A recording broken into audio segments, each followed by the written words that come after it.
Ladies and gentlemen, welcome back to another episode of the What Are We Doing podcast. My name's Levi McCurdy, and this is episode 157. Can you believe it? Can you believe it? And if you could believe that if I had $1, just a single dollar for every comment I got this week saying, Levi, the button is horrendous. Listen, it's a clip. It's a clip where I talk about Robert Downey Jr. and some Marvel news, you know. And I posted it like 3 weeks ago, and it's fine. It's doing some numbers, okay? And the issue was, at the beginning of getting the new button, I was trigger happy, okay? I was excited to use it. It was an exciting time in life. Why not hit the button 100 times per second? And so naturally, that's what I did. Oh, and by the way, I also, in that clip, in that entire segment, was dropping bombs. What are we doing? Because, the take was OG, the whole thing was, and that's why it's blown up, because it's a great clip. And that's what a lot of people don't understand. Why your clips, when you and if you post them, or your reel, or your TikTok, or your story, or your short, or your clip, or your episode, whatever it is, if it doesn't get views, it means it's not a good clip. What are we doing? And so, my shit, I get shit all the time. I just said last weekend, I posted 3 shorts. I got 3 views, 5 views. I thought they were slam pieces, but they weren't. They didn't get it. But now some of them do, some of them don't. You understand, and that's the bottom line. If it's a good clip, it'll be a good clip. Other than that, it doesn't matter how many hashtags you put on it. Listen, here's another thing I need people to understand.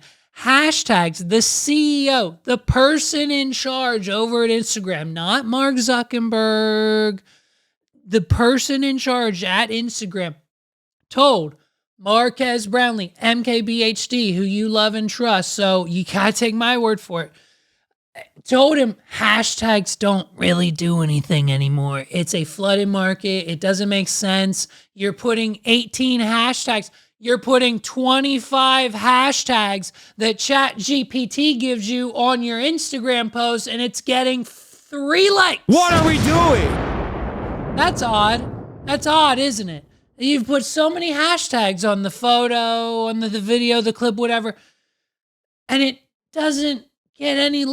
hardly gets any likes. You have thousands, hundreds, however many followers you have, and you put 1,000 hashtags on the photo, and it still doesn't get any likes. So I wonder if what I'm saying might be a smidge of the bishop of truth. Now listen, you use hashtags when they're used appropriately. You put 1, 2 to 3 on a post, okay? You don't fill it up with more than 5. What are we doing?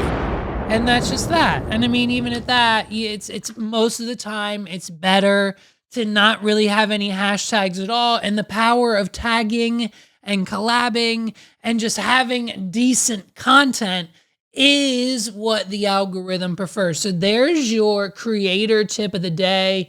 Whether it's your business or page or podcast or fan club or membership or whatever it is that you're trying to do on the internet, by all means, take it or leave it. So, and here's the other thing. We've got an update. We've got another way for you to decide how to vote this November, okay? Because the number one reason why people aren't going to vote in this election is due to education and the hoopla online. Kamala says she cares about you, and Donald Trump calls her a liar. She doesn't give a shit about you as a person. So when it's hard to understand what's actually happening in the 2024 election, that's why you have people like me to help you better understand. So here's just another hot topic, okay? If you're a fan, and I know all of you are, I know all of you are. You're all a fan. Everyone's a fan of TikTok, okay? Who isn't? Who isn't a fan of TikTok? I know for a fact that you lay in bed either by yourself or with your significant other for anywhere from 10 to 45, sometimes an hour plus at night, just scrolling on TikTok. What are we doing? Yes or yes? You know what I mean? So if TikTok is important to you, okay, my last test for you to see who you were going to vote for, it was Kid Rock shooting some beer. You know what I'm saying? This time it's TikTok. So if you're a fan of TikTok, and as most of you know, if you've been watching this podcast religiously every week for the last 157 weeks, because I know you have, then you have to know that, you know, the United States government is actively trying to shut it down here in America. I don't think it's ever going to happen. I think it's too big of a thing. It's fine, whatever it is. But at the same time, it's still something that is it's a hot mess. So here's just listen to this. All of those that want to save TikTok in America, vote for Trump. The other side's closing it up. But I'm now a big star on TikTok. We even have TikTok Jack, and we're setting records. We're not doing anything with TikTok, but the other side's going to close it up. So if you like TikTok, go out and vote for Trump. That's it. What are we doing? There you go. It's that simple. It's that simple. If you have the TikTok app on your phone and you want it to stay there, you must go out this November and you must vote for Donald Trump, because according to him, once again, according to this video, they're trying to get rid of it. Kamala and Biden and all their friends, they're the ones getting rid of the TikTok access here in the United States. So if you want to keep it, you better go vote for Donald Trump. If you like TikTok, get out there and vote and let the American people know. And I think we've got one more. Listen, I think, and that's obviously what we can conclude from that is clearly Donald Trump's just never ending reach at just the different generations, trying to pull them back into his reigns. I mean, going after what matters the most. He's going on podcasts because that's what he thinks young people listen to. He's going after TikTok because that's what he thinks people are on. Like he's getting whatever his college, New York, NYU bound college going son of a son Barron says. That's what Donald Trump's doing. Barron says, "Hey, Dad, we're all on TikTok." Okay, that's it. I'm saving TikTok for America. The Democrats want to block it. Let's go. What are we doing? And so this is now his campaign strategy, is to just build repertoire around every single hot topic that he can in order to just, when you think TikTok, do you think Kamala Harris or do you think Donald Trump? And now that message is solidified with a percentage of people who maybe were not going to vote and maybe will vote now. So who knows what's going on? But we've got another reason for Trump. This is what he should do, because the president of Venezuela, did everyone hear about this? The president of Venezuela has announced that because when he stepped outside, here in this nice, brisk new September breeze, it smelled like Christmas to him. And so in order to make the people of Venezuela just a little bit happier this season, come October 1st, he is bumping up Christmas to October 1st. You thought Starbucks and Dunkin' Donuts getting pumpkin spice lattes back in August was insane? What are we doing? Wait till you find out the president of Venezuela moved up Christmas to October 1st. I hope you guys are ready with all your Christmas gifts, Mom and Dad, because you no longer have 2 more months to plan and fund and go out and get those things, because Christmas is coming in 30 days. Okay, So the president of Venezuela said it smells real Christmas to me outside. It smells real nice outside. It's real crisp. It's real cool outside now. I want it to be Christmas now, so it's going to be Christmas October 1st, ASAP. Get ready. We're celebrating Christmas in 1 month. Now, apparently, A, this isn't the first time this guy's done this, and B, it's apparently just a political move, obviously, because Venezuela's having their elections, I think, in November as well. So what better way to get people to vote for you in a November election if you move Christmas up 1 month before said election? I think this is 100% what the Donald Trump campaign needs to do. What are we doing? Donald Trump at his next rally, I swear to you this, Donald Trump at his next rally needs to come out and announce he's already going to give us TikTok. He's already going to give us free IVF for all you wonderful ladies. He's already going to give us tax cuts. He's already going to declare another COVID pandemic so we can send out stimulus checks and everyone will have triple, if not quadruple amounts of unemployment in their bank accounts so we can flood the economy with more money like we did 4 years ago. And so now the only thing that Donald Trump has left to do and obviously isn't, universal health care or basic income standards like raising the minimum wage past $7.25. What are we doing? Federally, it's just one of those things that I think the only thing he has left to do is to move up Christmas. And so now what needs to happen where's his next rally? Is he coming back to PA? He's in PA like once a month now. And so I think at his next Pennsylvania rally, he should have me on stage. Hey, hats down to the artist and the people that have music that no one really listens to. But since Donald Trump, hey man, since you've got like drill rappers and like Latino artists in Pennsylvania, like that no one listens to up on stage with you at your Pennsylvania rallies, why don't you have a podcast host like me that no one listens to in your Pennsylvania rallies come on stage with you? What are we doing? And we'll announce Christmas October 1st, 2024 in the United States if they vote for Donald Trump this November. If Donald Trump gets voted in this November as the 47th president of the United States, him and I will be on stage announcing that we're moving up Christmas at least 60 days in advance. So I think this is a perfect move. This is the perfect move to steal the spotlight from Kamala, okay? Kamala, however you pronounce. I want the shirt, by the way. I need the shirt. The shirt with just the comma and then the la. Oh, shirt of the year. What are we doing? The comma with the L and the A, the Kamala shirt. If you don't have one, you're not a fit. Listen, if you don't have a Kamala shirt, are you really a Kamala fan? You know what? Listen, we're not fans of either side here. I say it every week because I need that message to be pounded into everyone's head when they come at me in public about these issues like, you said this about Kamala.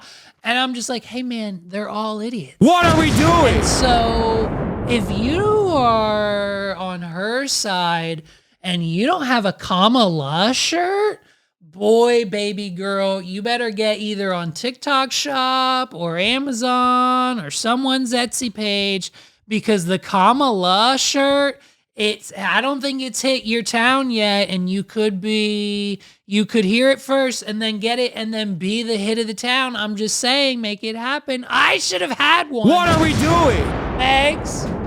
Meg should have I asked her to get me one, order me one, have me one made, whatever the situation is, and she hasn't fucking done it yet. So be on the lookout for that. Donald Trump and I are most likely in the next coming weeks going to announce that we are moving up Christmas in the United States to October 1st. And I know that seems to kind of sort of go against the natural Donald Trump Republican Christian moral values. And I understand, and I'm not trying to step on the toes of said community. All I'm saying is we can do it we can celebrate the day, Christmas, the Jesus aspect, the whole 9 yards. Let's have it twice. What are we doing? 2 times, October 1st and December 25th. And I'm pretty sure if you ask anybody, like December 25th wasn't Jesus's actual birthday anyways, right? Am I wrong? I don't know. Let me know. It's fine.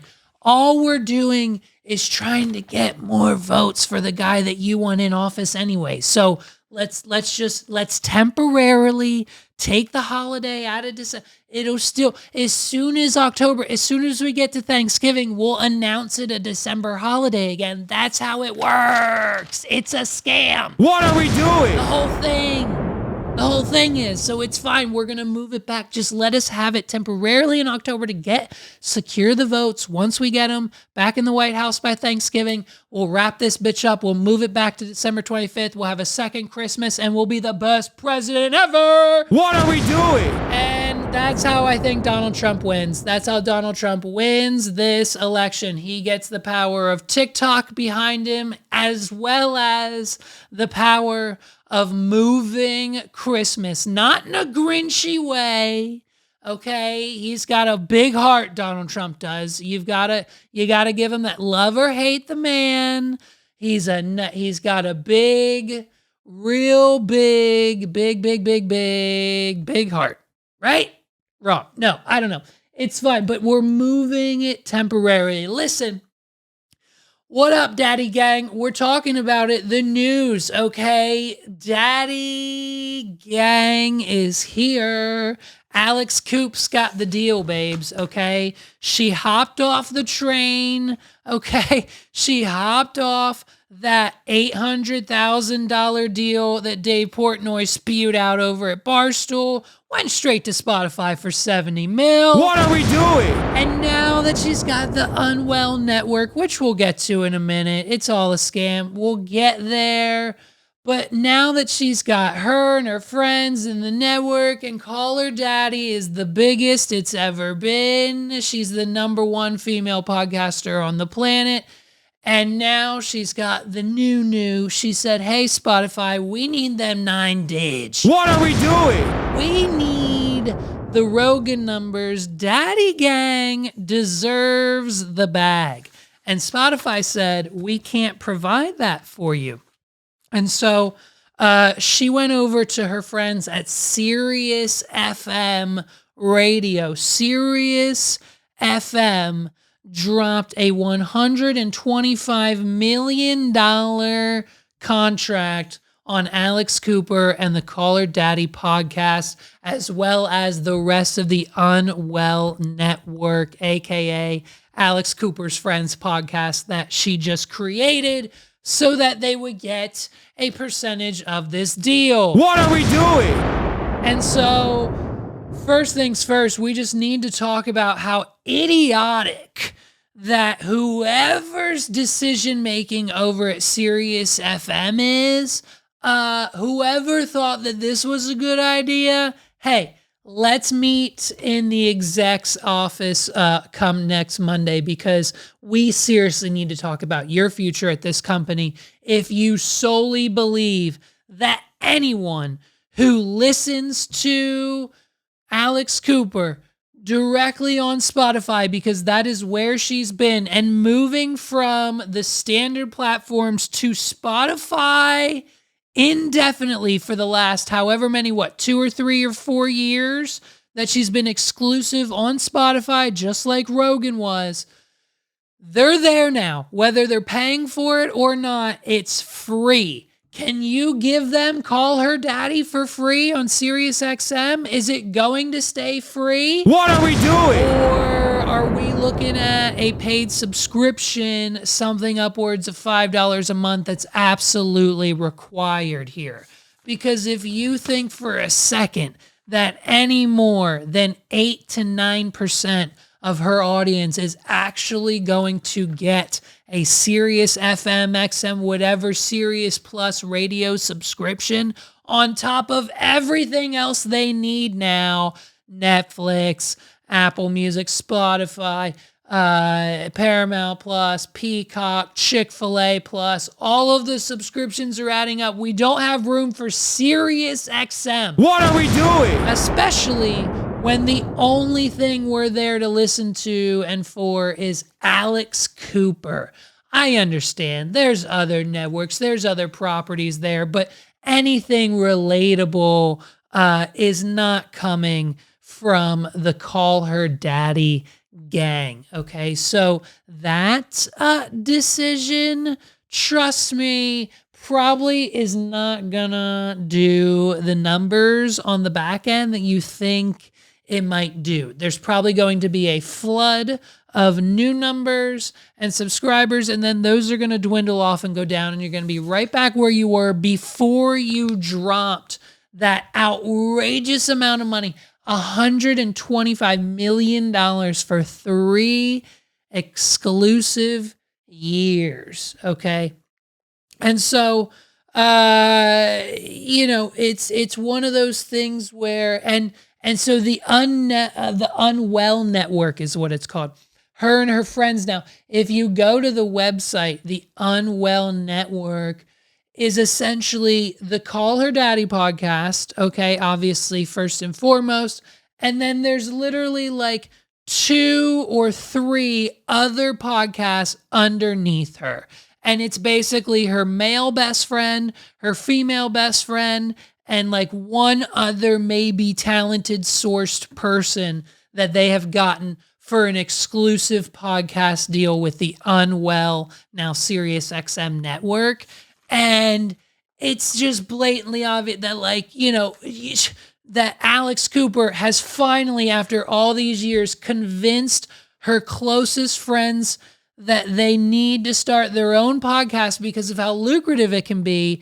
And of course, I'm sure once the whisperings of this deal were happening, like Alex got them together and said, hey guys, I'm sending you microphones now, start recording yesterday, because if this deal goes through, here's how much your podcast will get in funding, aka your salary, aka that's how much money you'll make. What are we doing? And so, of course, her friends are like, yeah, we like money. We'll sit around and talk about nonsense for an hour a week. How hard can it be? And so this is where we get now the $125 million deal with Call Her Daddy. And I mean, listen, if we're being 100% honest with ourselves, it hasn't been the Call Her Daddy days since Miley's episode? What are we doing? It hasn't been the Call Her Daddy podcast since we stopped talking about the Gluck Gluck 9000, sweetheart. What are we doing? Like the day Alex Cooper stopped talking to women on how to give a proper blowjob. Don't get me wrong. There are still moments, and we'll get to the most recent here in a few seconds, but the day that did not become her brand anymore, and I'm pretty sure it might have been the Spotify flip, then that's the day it kind of fell off for me. Listen, you cannot build your brand on the fact that you're like this, I'm a bad bitch, I know how to suck a dick every episode, and then immediately pivot to the buyout where then you become the how many cigarettes can Cole's spouse smoke in, under the 2-hour limit. It's a situation where I don't even, it's just like some guests are viral, some aren't anymore, some do, some don't. It's a situation where sometimes she captures the pop culture moments, and sometimes it's just guests that she wants on, and it really doesn't resonate with anyone else, and her virality is just kind of not there. And so for $125 million, I mean, hey, good for you, Alex Coops. I mean, we're all for it. She's killing it. If that's what she can get out of them for her podcast, I mean, that has to mean if Call Her Daddy, because the rest of the podcasts on the network are not, let's just be honest, they're not doing anywhere near the numbers hers are. The majority of the payment goes to Alex, but if we're seriously talking about the fact that Call Her Daddy in 2024 is worth $125 million, that has to put the What Are We Doing podcast at an anywhere rough but accurate estimate of $5 to $10 million. What are we doing? And so I don't see that money. And so what I need, like Liquid Death could call. Okay, we got with so many other brands, Sony, we've got so many places like that we could really work with. And so if Call Her Daddy is worth that much, we've got to be worth at least what, 5 million. It's got to be at least 5 million. So let's go. Like our DMs, our email, our voicemails are open. Give us a call. Let's do some work together and let's make history just like Call Her Daddy is doing. And so this is what the latest is, this Katy Perry clip. And of course we've got the segment that's gone viral. And I mean, as it should. Now, usually on this subject, I would say, fellas, listen up. But in this particular moment, I specifically need the ladies of the world to understand that what Katy Perry is saying here has the potential to not only save your relationship / marriage, but it has the potential to change your life as you know it.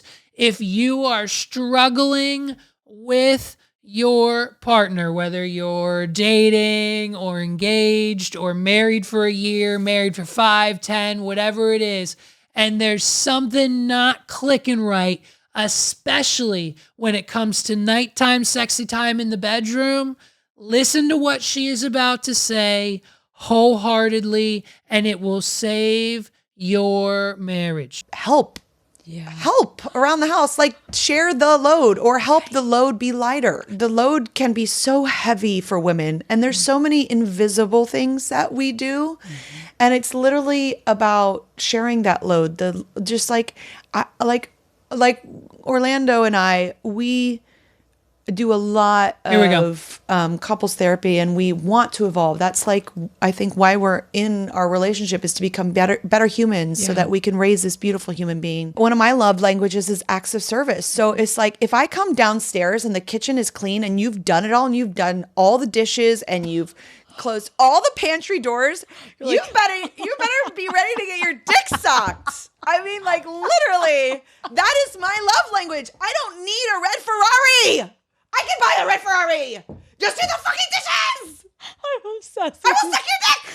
It's not easy. Sorry. Don't you know? It's facts. It's facts. And even when we went on like a couples retreat, they're like, which guy has more sex? The guy that drives the Ferrari, the red Ferrari, or the guy that helps out with his wife every night in the kitchen? In the kitchen was the answer. Bro, and What if are it we couldn't be doing? more, like, this is exactly what I'm talking about. Listen, fellas, if you don't already do this and understand, and I know most of my male audience is smart, so this probably, just for the new people, all of my guy friends already understand this, so we're good to go. But if you don't, just fully understand, especially if you're like Miss Katy Perry here, and you are with child, and you have a child with your partner, especially understand that load is not only heavy for them, but things such as the dishes and closing the cabinets and vacuuming the living room and making dinner. Listen, if you're the guy in the relationship and you're not making dinner for your partner the majority of the time in 2024, rethink your entire structure of life and well-being. What are we doing? Because it's just, listen, and I'm not trying to go in on gender roles here or anything else, but when it comes to just the overwhelming nature of life and anxiety and anyone who's on medication and just the nature of the world and work and children and school and public and society and just dealing with the day-to-day of everything. Whatever you're dealing with day-to-day, everything is. For you, it's this. For them, it's that. For her, it's this. We're all on the same plane. And it's one of those situations where if you simply understand that all you need to do for your husband to be satisfied and happy, not only with his life and with you as his wife and life partner, is just to randomly show him that small amount of sucking dick appreciation. What are we doing? And that's it. And I'm telling you, whether it's in the kitchen, whether it's at night, whether it's in his favorite chair, it doesn't matter. I'm telling you, and the next time you see your partner do the dishes, go down on them. I am telling you, it will change your relationship for the better. This is acts of service. So it's like, if I come downstairs and the kitchen is clean and you've done it all and you've done all the dishes and you've closed all the pantry doors, you better be ready to get your dick sucked. Literally. Now listen, am I 1000% turned on by Katy Perry in this moment? Yes or yes? What are we doing? Listen, she's a smoke show, the outfit, the nipple piercing, the hair, she looks good. It's fun. But listen to me, when I tell you, ladies, man, this isn't a thing. I'm to watch this clip together. Go to the latest Call Her Daddy episode on Spotify. It's the one with Katy Perry. It's free to watch. And at the 31-minute mark, literally go there and watch this with your partner. I'm telling you, make it a surprise. Don't make it a scheduled thing. Just listen to me. When I tell you this is how you get through. And she even mentioned couples therapy, and we're not even getting to that part. What are we doing? And that's even a better technique. Add that with the dick sucking. By God, you'll be your couple of the year award is already on its way. FedEx overnight. Jesus Christ. Therapy is the hardest one to get to. We're open to it. We've talked about it, Megs and I. We haven't crossed the line yet just because of scheduling and the boy and life and everything else. And we're pretty okay on as far as the relationship side goes. But eventually one day, probably just because it'll better help our mental health individually and together as a couple, strong for us and the boy, we'll end up there. But we have fully, trust me when I tell you this, have adapted Katy Perry's lifestyle of, hey, you closed all the cabinet doors and did the dishes? Get ready. What are we doing? That's where we're at, because we understand that that shows me that she recognized what I did. I recognize what she did. It's a thank you without saying the words. It's a love language. It's a commitment. It's a passion. It is something that if it is missing from your relationship, you never get relationship advice here on the What Are We Doing podcast. You know what I mean? So if it's happening now, good. Congratulations. Good for you. But if it's not, listen to this portion of her podcast. This is probably, hey, it's the only part you need to listen to. Honestly, I listened to the whole rest of the interview, and this is it. She talks about Dr. Luke, which apparently has some form of meaning in the music world that I have no idea about. But all I know is that Katy Perry knows exactly what she's doing when it comes to her relationship. What are we doing? And if that's what we're going to take away, that's what we're going to take away today.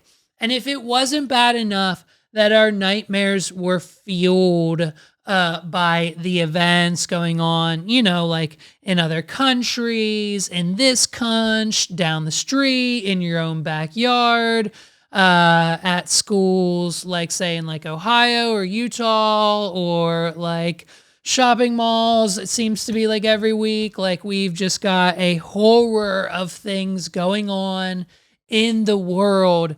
And if the horror doesn't continue, listen, I thought for a minute after House of Dragon was over, I was going to cancel my HBO Max subscription, but then I was like, nah, let's keep it. Let's watch another show, or there's a movie library on there.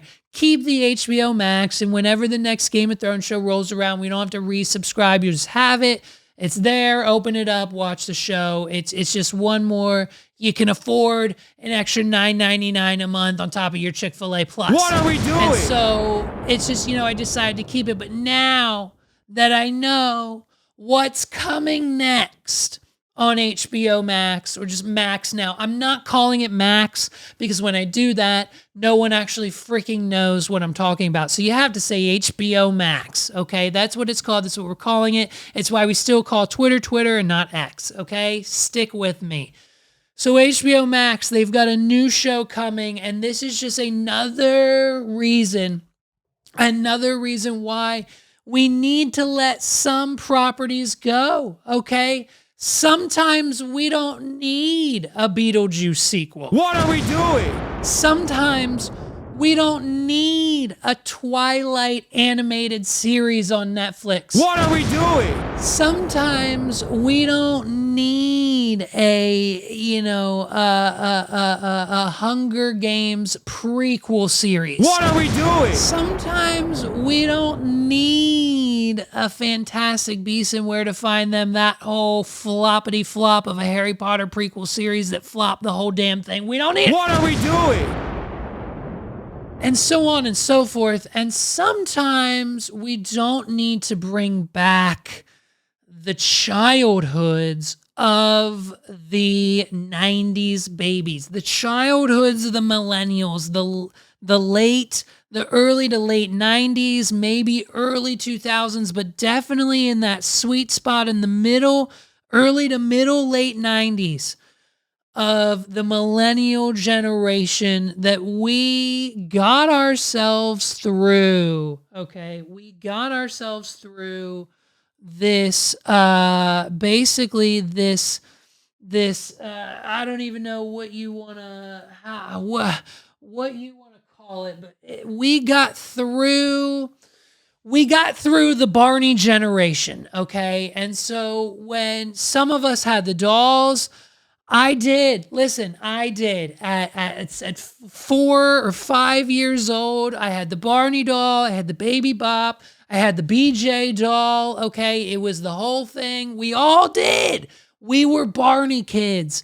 And then as soon as, Steve from Blue's Clues went off to college, Barney was done too. And we kind of buried the hatchet with those kids shows. Now I know they've obviously through the years and now still, I think with movies and TV show, Paramount Plus, whatever, we're still doing like Blue's Clues and a few other things, but there are certain franchises that we need from our childhood to stay dead. Like for the life of me, if anyone would ever decide to reboot Bananas in Pajamas, what are we doing? I'm not going to lie, it would probably be fire, and I think they should do that. But let's keep it dead, please. Can we not make up anything new? So HBO Max has decided that they have fully purchased the rights and are reanimating the Barney franchise. And when I tell you that this may or may not be one of the most terrifying things I have ever heard or seen. I'm not showing this to my son. Watch this. Hey friends, I'm Barney, and this is the Super Duper Park. Hey! What are we doing? The voice. The voice is terrifying. Listen to the voice, dude. It's so deep and it doesn't fit. I just watched a video. Shout out. I'll put his channel or something on the screen. I don't remember his name. I just watched this YouTuber video where he was talking about how the new In-N-Out movie, not In-N-Out, Jesus Christ, Inside Out. I'm so hungry right now. What are we doing? The new Inside Out movie, Inside Out 2, the character anxiety. He was talking about how, voice actors aren't used anymore. We just get celebrities now to bump the numbers of these movies, and how from time to time, especially as of late, these voice actors and their voices that they're doing don't match the characters on the screen.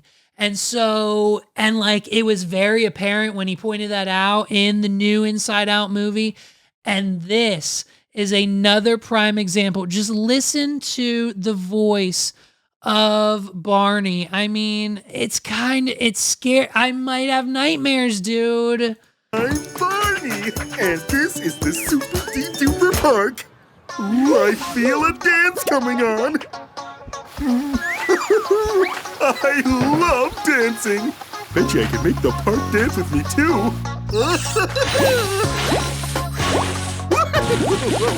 No. Whoops, I got a little worked up. I'll take a deep Barney breath. That always helps me calm down.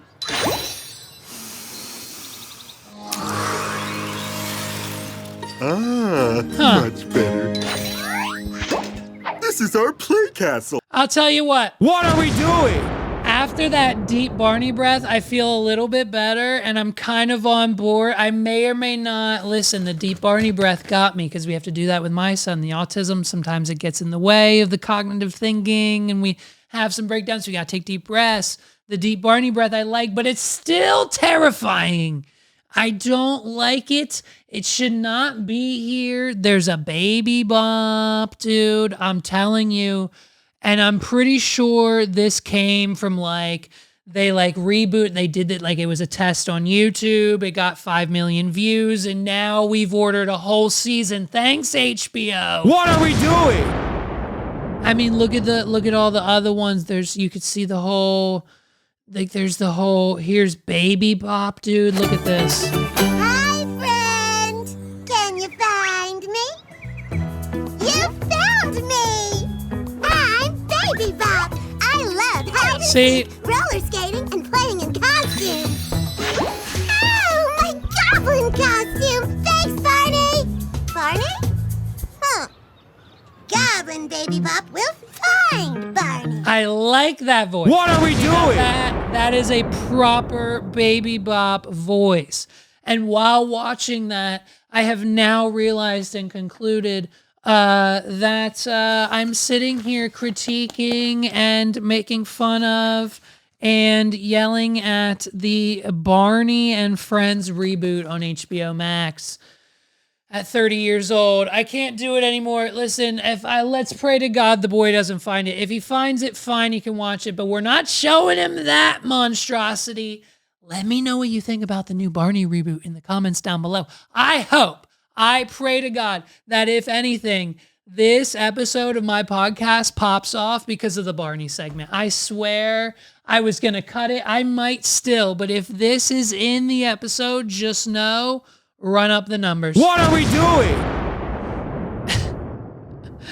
Oh, dude. And so, listen, man, my girl Amy, bro. My girl Amy, okay? F-U-C-K Amy got arrested. My girl Amy, bro. They locked her up. She's arrested. Got locked up. They won't let me out. No. And when I told Megs this, she was like, what the fuck? What are you talking about? Who's Amy? Okay. Amy Slatton, dude. What are we doing? Amy Slatton. She's the 1,000-Pound Sisters. You know Amy and Tammy, dude.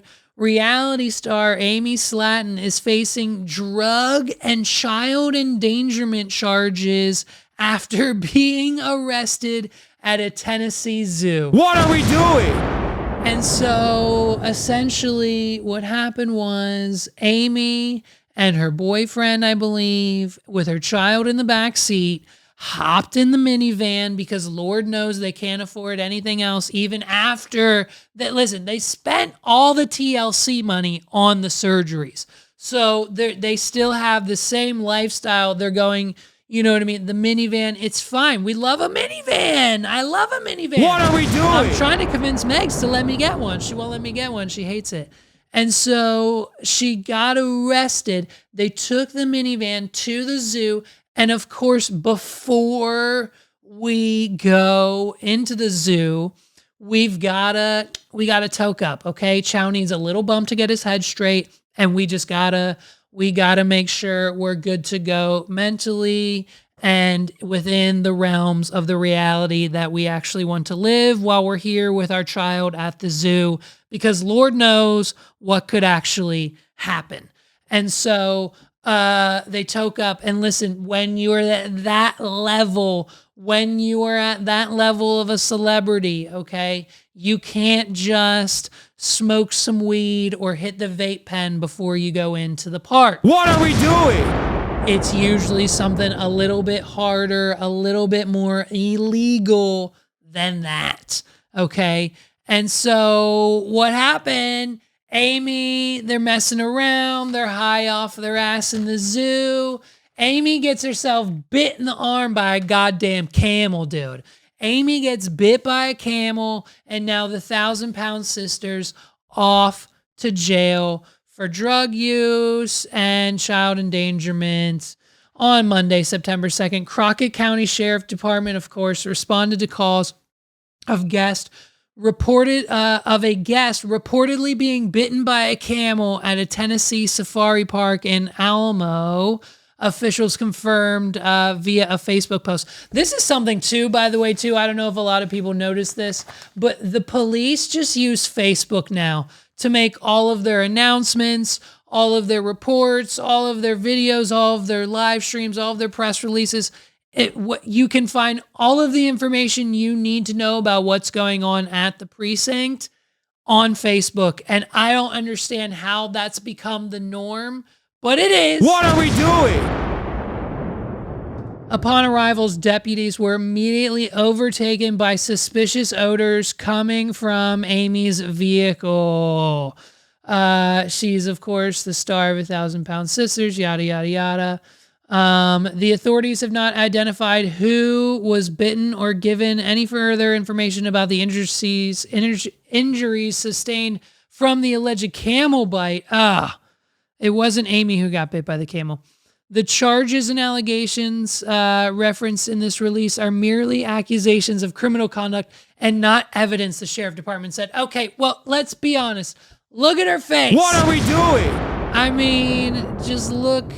You don't think she was at the zoo on drugs with her child trying to get bit by the camel? She's probably hallucinating. She probably thought the camel was her boyfriend, and the nibbling on her arm she really, really liked because she's into that shit. You know what I mean? Like, it had to have happened. I mean, she's kind of hot now. Look at her. I know like 6 people who look exactly like this. You know what I mean? While talking about parenthood following her son Glenn's birth during a 2023 episode of the TLC reality series, Slatton said, "My heart is full," adding, "Being a mom is what I've wanted to do since I was 5 years old, and I've always wanted kids. My family is finally complete and can put us in a frame and hang it on the wall, as well as do drugs together in the parking lot of a zoo." What are we doing? And so Amy is facing charges. And so I thought, what better way to celebrate her arrest by, we've got the best of, dude. We've got the best of Amy. And I mean, let's just for a moment look at some of her best moments on her TLC show. She did the show. She signed up. She knew what she was signing up for. She knew what she was saying when the words came out of her mouth. It's not me. I'm not making fun of her. What are we doing? No, but the show is good. Since we decided to have the surgery, we're gonna have to eat better. That's and right. Quit eating a lot. We gotta learn some good recipes. Bye-bye, Sloppy Joe. I didn't know Joe was sloppy. Well, Come on, dude. What are we doing? I mean, get him on stage. Get him on stage. If slobs like Bert Kreischer can be a stand-up comedian, so can Amy. Oh shit. And this is before the surgery too, dude. Choking on hamburger helper like crazy. Here we go. Because of my weight, I don't have cartilage in between my bones and my knee. They pop out of place and they grind. Ah! Can't listen to that. What are we doing? Nope. Fast forward me, dude. Fast forward me, please. Disgusting. Ew. Ow. Ow. Here we go. We decided to eat some country buffet. We're gonna have one last supper. Can you imagine being an employee? What are we doing? Can you imagine being an employee at an all-you-can-eat buffet, or even like a manager or an owner, and you see these two come in the door, and you're like, you got to charge them the standard $9.99 for the dinner buffet, and they're going to sit there and demolish your profits for most likely the entire weekend. What are we doing? Oh, I get it with you. Can't take you anywhere. We gonna start packing for Atlanta. I'm excited. It's like our second honeymoon. We getting our own hotel room. I don't want to hear the gorillas. I want to be 3 doors down. You might still hear it. Oh, great.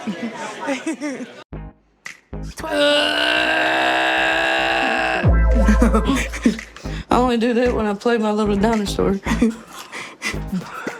Do the Cabbage Patch. Never again. oh my God, I love it. This is where we're at. This is where we're at with Amy and Tammy and Amy. I don't even know their names anymore. Listen, we're doing drugs at the zoo. These are the celebrities we put on. These are the people we put forward. This is what our country is made up of. And speaking of the people that we put on in this country, hey, who didn't see this one coming? Talk to a podcast coming to you soon, live on Jake Paul's Better Network. What are we doing? Haley Welch signed herself a deal. We got Haley Welch with the podcast deal. And listen, do you think it was going to be on the Better Network? No, but it is for some reason, because he had her down there for the weekend. Jake showed her a good time on the jet skis. He said, hey, we're prepared to give you this much money. And she said, you're going to give me this much money just for talking? What are we doing? Okay. And my friend gets this much too? Okay, cool. Because she comes with me wherever and gets whatever I get too. And then signed it. And now we have got a Talk to a podcast on the way. And I can only fathom how incredibly boring and non-essentially excited that this podcast will be, and how unentertaining it will become. And it is just a wonderful, wonderful, wonderful, wonderful, wonderful example of where we're at in this country. There's a reason we didn't talk about the demure virality of that other TikTok star last week, because it's just where we're at in 2024. Do you understand that I talk to people on a daily basis who are afraid to post daily, if not hourly, even though they have nothing else to do during the day? What are we doing?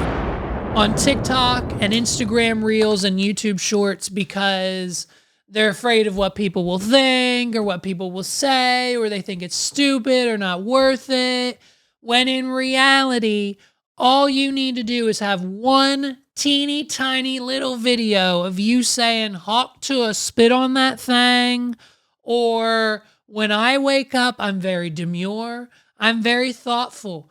Or literally whatever your current catchphrase is. What are we doing? You've been saying something stupid with your friends for the last 10 to 15 years that everyone's like, Jesus Christ, please, please stop saying that. Whatever it is, say it in a TikTok. And then within a week's time, you'll find yourself in a CCA entertainment package deal, signing on the dotted line with YouTube influencers down in Puerto Rico for podcasts, for appearances, for life-changing amounts of money. You were just working at a mattress spring company in Alabama. What are we doing? And now 24 hours later, because you were drunk outside of the bar and you let it slip to the rest of the world how you like to suck dick, all I'm saying is you guys have got to start listening to me when I tell you to post daily. Posting once a week doesn't count anymore. What are we doing? It doesn't get you anywhere. It doesn't get you what you want or need, because the only reason you're posting, if you want to get to, 1,000 followers on TikTok, if you want to get to half a thousand, if you want to get to 5,000, 1,000,000, 30,000, whatever your goals are, posting once every 3 to 4 days, no one's gonna give a shit. What are we doing? And you've got to continuously make new shit. You can't go viral without being demure or hawk chewing on something.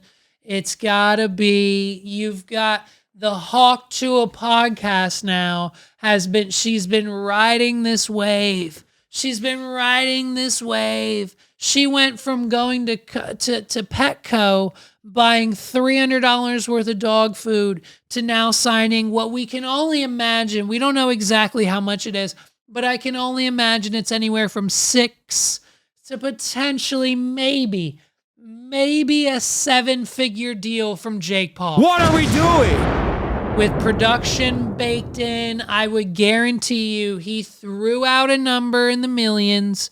And once it all comes down to it, after expenses and fees and everything else, Haley will make herself a pretty fucking penny.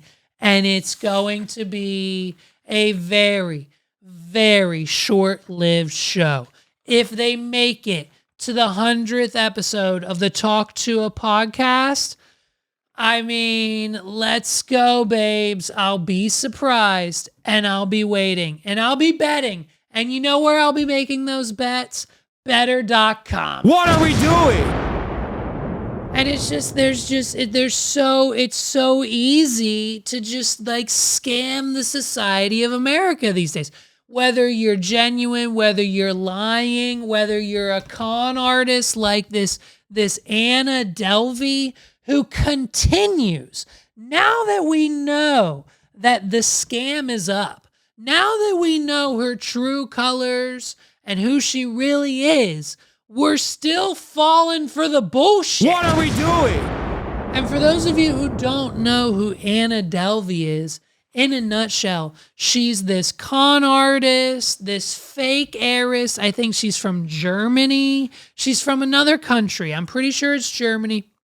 She came over here to the United States on a visa, okay, traveling, whatever.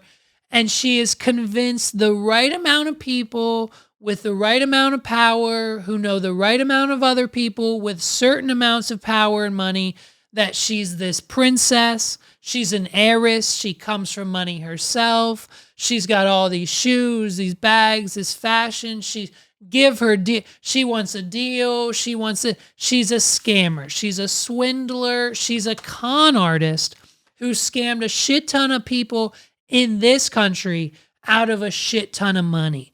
And so based on that, she was then found, she was arrested, she was brought up on charges, but because she is not a citizen of the United States, she has petitioned to have her trial here. And ICE, the people who control immigration, much like they just allow people to come over the border through Mexico and the wall and like on our beaches everywhere else, they of course allowed her to stay. And so she's here now, and what better way, I mean, to learn about her, this is all you really need to know about her. Here it picks up, I believe, right about here. This is what you need to know about her. This is like today. This was filmed. When was this? This was a year ago. So this is Anna in 2023. She's just out of jail. There's already been a Netflix document, like a series about her called Inventing Anna, I'm sure you've heard of it. This is what it's about. It's about her scamming the people. She goes to jail. It's a whole situation. This is real life happening events in this country right now. And so basically now that the Netflix series is over, she's back in the spotlight. And this is just, let's just meet her and see, like, this is what all you need to know about Anna Delvey. Okay. This German lady, I believe, who's scamming the shit and continues to scam the shit out of Americans. Like my criminal case is still on direct appeal. I sat down exclusively with a 31-year-old in her one-bedroom East Village apartment. Her rent, $4,200 a month. Anna's sketches, which are basically paying the bills, hang on the walls. So where did you create this work? I made it earlier this year while I was in Orange County Jail. What do you project your annual income to be this year from your artwork? I think I got around $300,000 maybe, I don't know.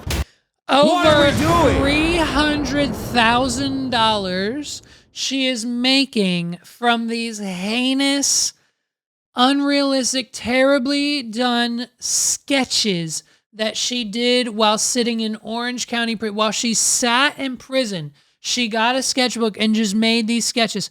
Probably it took her 5 minutes each one. She just thought of something else and drew it. And now, because she's out and she's had a Netflix documentary, listen, this sick and twisted notion that the United States and culture has, I need this to kind of, whether we keep going or not, I think I need it to stop. What are we doing? I think we're on the same page in the sense that we need to stop giving the criminals the spotlight.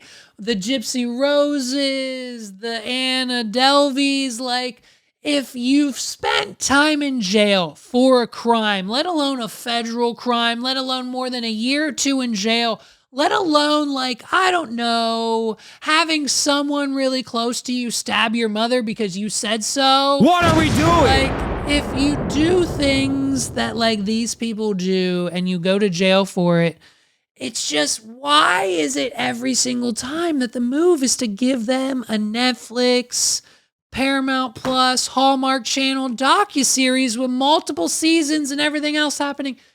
$300,000 a year from the sketches. And you know, every single artist on the planet is just ripping their hair out. I have a relative who I'm sure she is now, she's probably doing real great, but she, all her life since we were kids, she has been trying to make a living with her art. And like, it just probably destroys her that Anna Harvey, the felon, the criminal, the person out of jail, house arrest with an ankle monitor on right now for crimes that she committed while she was illegally in this country, she should be deported yesterday, is making $300,000 a year, surviving, thriving, I'm sure. $300,000 a year is, do the math, that's like 30-ish grand a month. What are we doing? And so her $4,000 a month doesn't even, in her rent in her New York City apartment, doesn't even put a dent in it.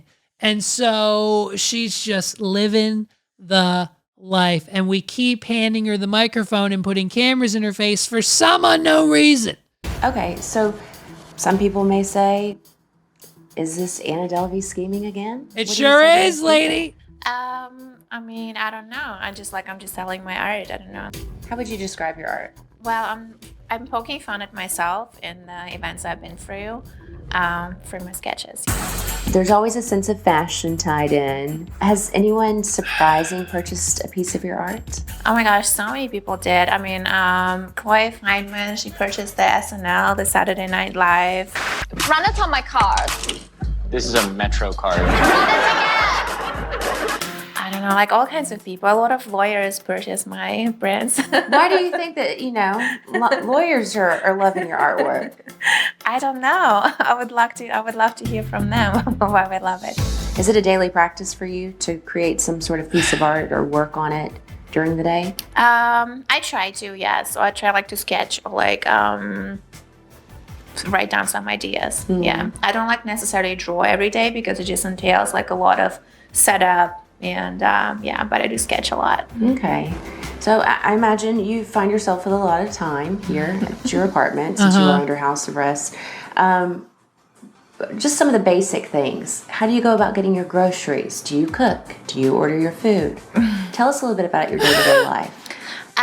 Well, so far I've been actually pretty busy, having lots of meetings, but I'm not allowed to leave, so I have to order everything in. Okay. So I'm like using Uber Eats or DoorDash or Caviar, or like people bring me stuff. Okay. Are you a cook? I am not. I mean, I'm sure I'll get to it, but I have like a sculpture on my stove right now.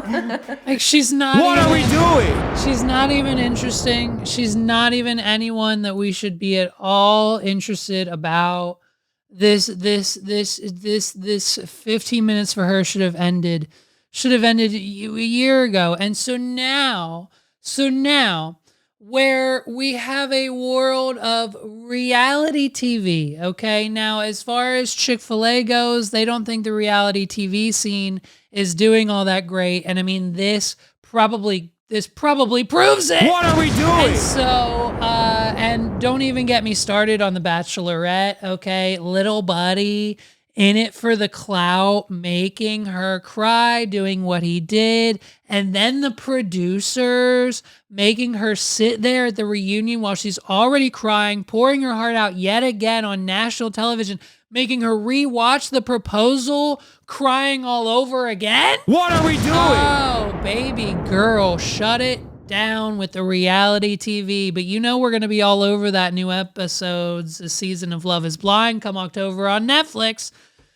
So now that we all know about Anna Delvey, okay, the new cast for Dancing with the Stars is out. Yes, it's here. We're ready for Dancing with the Stars. And it's one of those things where a lot of people, in a certain generation look forward to this show on a season-to-season basis. I mean, if you want to talk about an obsession, we should call Sandy Dunkel. We're not going to do that right now. Lord knows what would happen. But if, the worst case scenario, Sandy knows exactly what's going on when it comes to Dancing with the Stars. Julianne Hough, her brother, I don't even think they're on it anymore. Maybe it's So You Think You Can Dance that they're a part of. I might be intertwining those two stupid reality shows, but essentially they're the same thing. And the cast was announced, and you'll never guess who's on the cast this season. What are we doing? Anna Delvey. And so everyone's kind of in outrage because A, we don't understand why, and B, you're probably saying to yourself, Levi, is she off house arrest? She's done now? No. The answer is no. What are we doing? She's still on house arrest. She's still on house arrest. She still has the ankle monitor on, and she's gotten approval. She's ready to go to do Dancing with the Stars because a producer somewhere on this planet thought that would be a good idea. I just want to say congratulations on this season. This is obviously your first time competing. This is also your first time as a pro. So I want to start the question with you. How excited are you to be a pro this season? It's been my dream ever since I was a little kid. Unlike Anna, I've watched the show so many times when I was a kid, and I never thought that one day I'd have this chance. So it feels very unreal, but every single day it's like, it kind of hits me. It's like it's actually happening.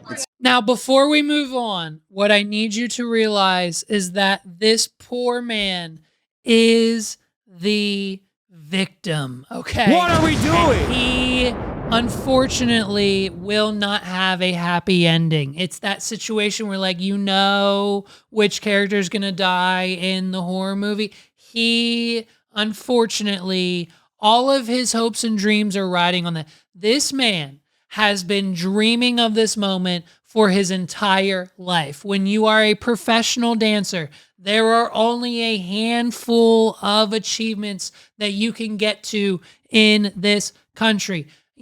Like ballet and shows and all that, great. But when it comes to getting paid for being a professional dancer, this is one of 5 ways now that you can actually do it. I'm sure there's plenty of more. But when it comes to the main one, go ahead. Tell me right now, how else would you get paid as a professional dancer besides Broadway, theater, Dancing with the Stars reality TV. What are we doing? And so this man's dream is now coming true. He gets a call. You're going to be on Dancing with the Stars. It's your first time. You're a brand new coach. He screams at the top of his lungs. He can't take it. It's so much. He's excited. The anxiety is through the roof. The excitement. He's calling all of his boyfriends, his guy friends, his girlfriends, his fucking parents that he probably hasn't talked to in years, saying he just made it Dancing with the Stars. And then he asked the producer who's on the other end of the phone what star he's getting as his partner. And they say, oh, you're going to be so excited. You're partnered up with Anna Delvey. What are we doing? And then he did his research, and this is what we got. It's real. And it actually hit me when I met Anna too. And I freaking am obsessed with Anna. So I'm very excited. She's my first partner. Well, Anna, what made you want to join Dancing with the Stars? Because I know there might be Listen to some this. critics out there that may be, kind of scratching their heads over this choice. I kind of been talked into doing this, and I got the permission from ICE, and then it was like kind of too late to back out, so. Did you just say too late to back out? You better show up to rehearsal today. What are we doing? Hey! There's so much to unpack there, but basically she got convinced. She got talked into do it. Someone convinced her to do it.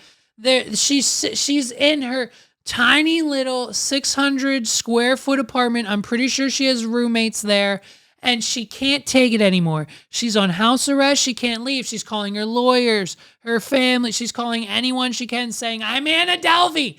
Why can't I get out of this house?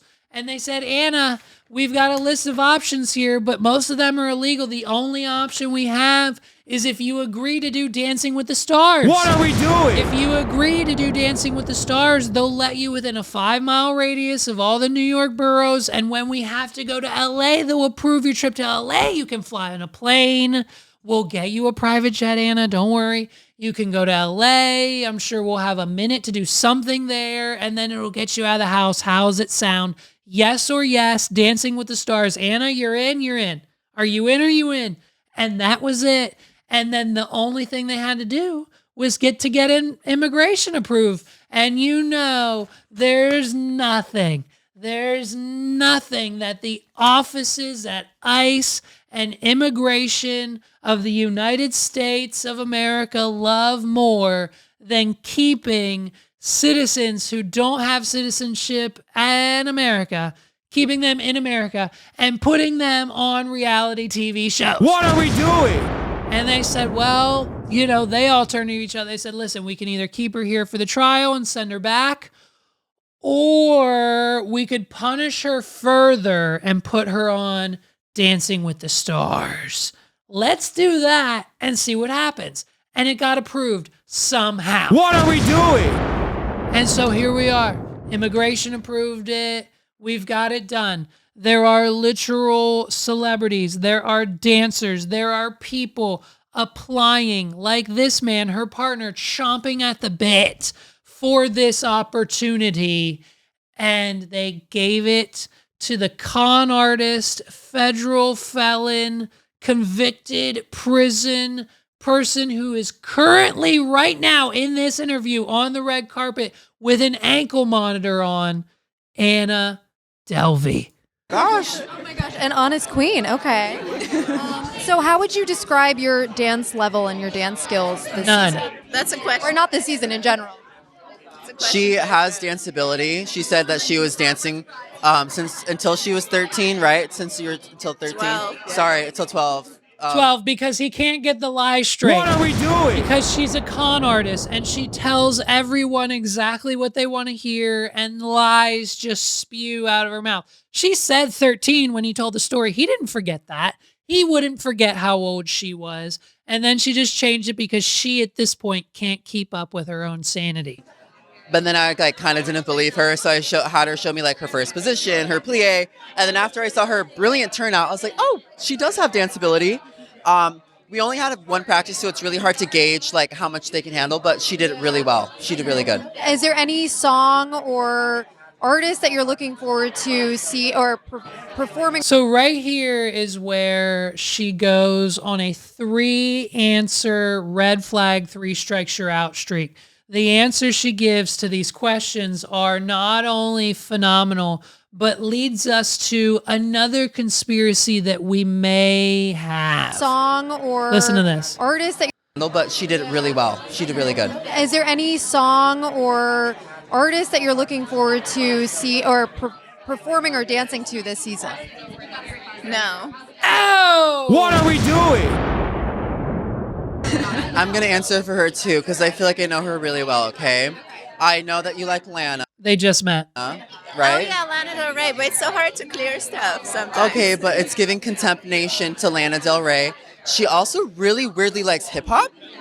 So, like, our promo shoot was giving Brat Summer until at one moment she was like, I think we should listen to hip-hop, and she just bust down Tatiana like she loved it.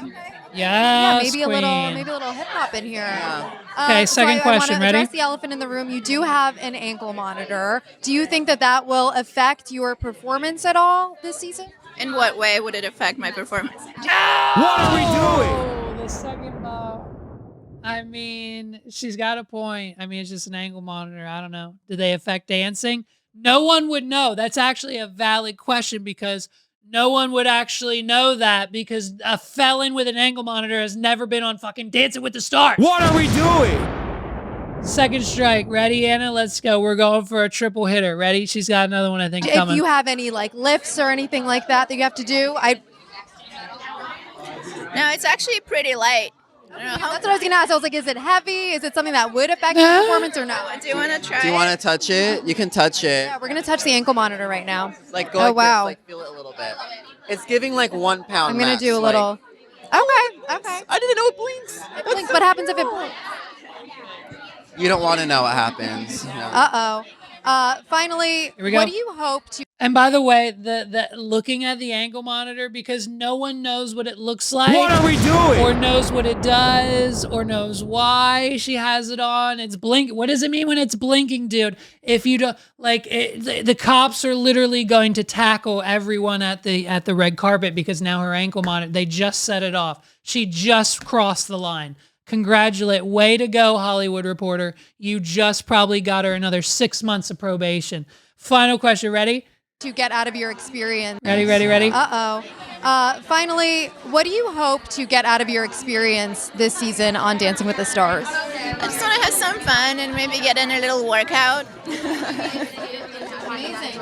We love it. Well, you definitely will get a workout in. Thank you. I just want to have some fun and work out. What are we doing? I need this body. I need this figure to stay nice and fit, and it's not doing that stuffed up in my apartment with all the DoorDash and Uber Eats I've been getting.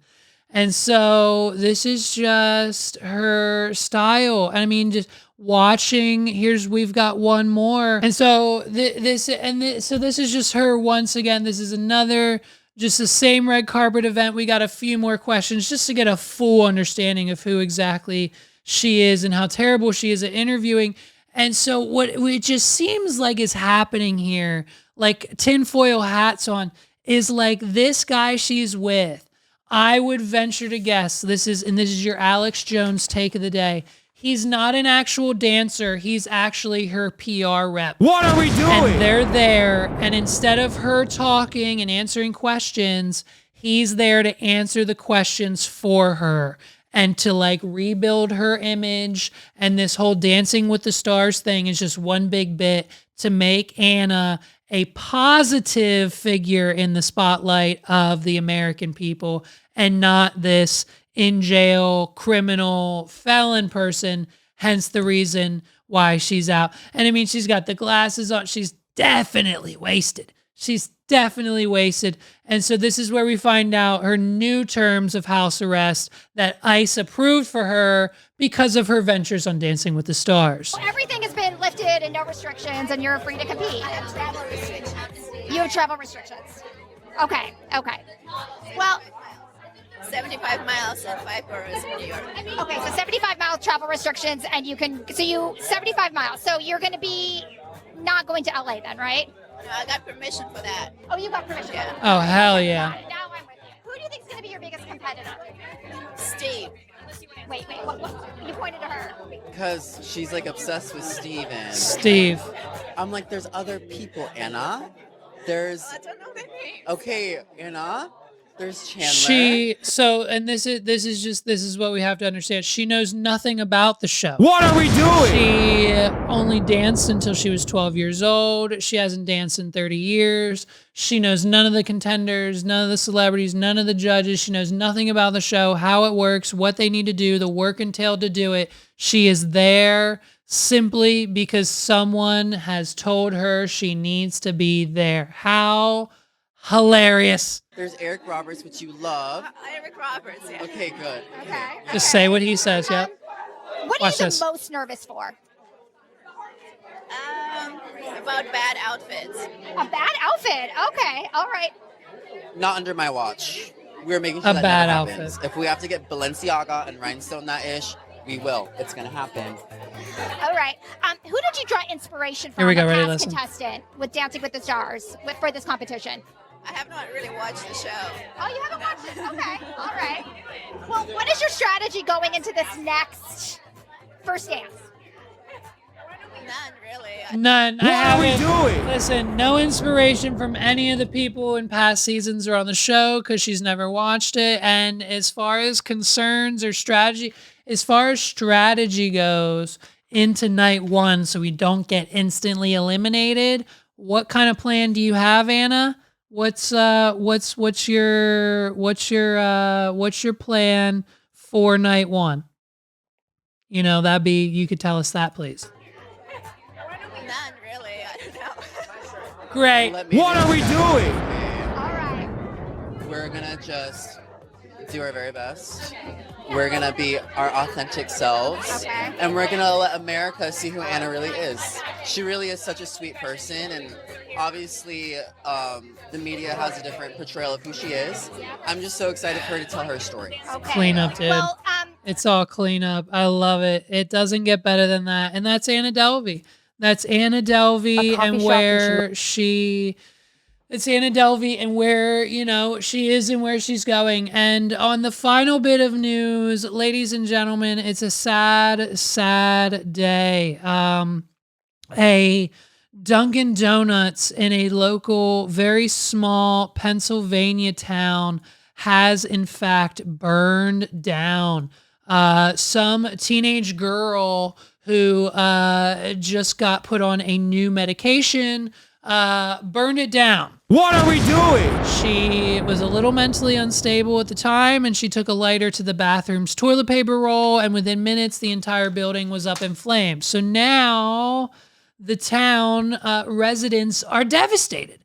They're devastated because this Dunkin' Donuts was essentially, we're going to find out here, the only thing that they could have possibly had to do at any given time, whether you had to have a meeting, hanging out with your friends, breakfast, lunch, dinner, family get-together, lawyers, if you had to go to work, if you had work to do, if you had to meet with a lawyer, if you had anything at all to do and you didn't want to do it in your house, Dunkin' Donuts was the place to go. And now that it's not there, temporary closed due to the fire, we're in a tizzy. Many people who live in Shamokin are upset that Dunkin' Donuts is closed. Now I have to rely on myself to go to maybe a Turkey Hill or something where I don't like No their way. donuts. I rather the donuts at Dunkin' Donuts. I love her accent, What are dude. we doing?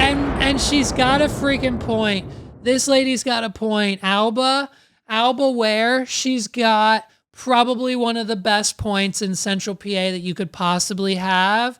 No one goes to Turkey Hill for really anything but the tea, okay? What are we doing? We don't go to Turkey Hill for the donuts. We don't like their donuts. And we don't go there really. I mean, they've got okay ice cream. Sometimes you might need gas. But Turkey Hill, another one of those brands. And when we don't have any Dunkin' Donuts available, now we're forced to go to Turkey Hill. Hey, that's not going to be good for me. And the accent too. Love this woman. Shout out Alba. Hill or something where I don't like their donuts. I rather the donuts at Dunkin' Donuts. And I'm kind of dealing with it, but I really miss Dunkin' Donuts. I'm really listening. What are we doing? I'm dealing with it in certain ways. I've hit my husband more than usual. I've doubled my medication dose, and I'm like just forcing myself to eat these just blatantly disgusting Turkey Hill donuts every morning. I've had a donut.